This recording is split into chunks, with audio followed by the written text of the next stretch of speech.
नमस्ते दोस्तों, बोलती बुक्स विद अंजलि चैनल पर आपका स्वागत है।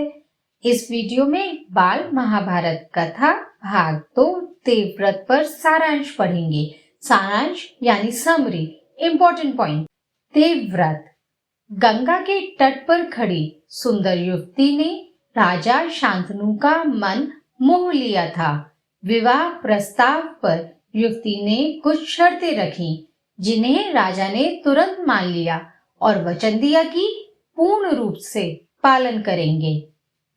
गंगा से शांतनु के 7 तेजस्वी पुत्र हुए, जिन्हें गंगा ने पैदा होते ही नदी की धारा में फेंक दिया।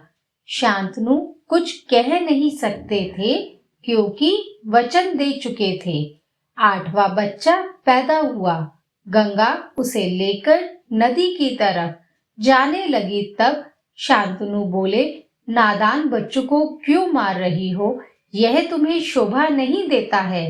राजा की बात सुनकर गंगा ने शर्त याद दिलाई और पुत्र को लेकर चली गई। गंगा ने कहा कि वह कुछ समय बाद पुरस्कार के रूप में बालक को वापस सौंप देगी। एक दिन राजा शिकार खेलते हुए गंगा के तट पर चले गए।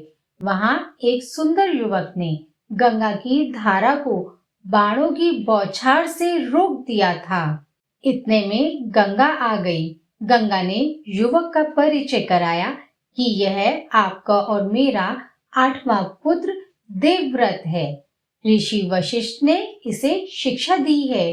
ज्ञान शास्त्र में शुक्राचार्य और रण कौशल में परशुराम ही इसका मुकाबला कर सकते हैं। गंगा ने पुत्र देवव्रत को राजा शांतनु को सौंप दिया। देवव्रत का माथा चूमा और आशीर्वाद देके राजा के साथ विदा कर दिया। बाल महाभारत कथा भाग 2 का सारांश समाप्त होता है। अगला भाग है भीष्म प्रतिज्ञा।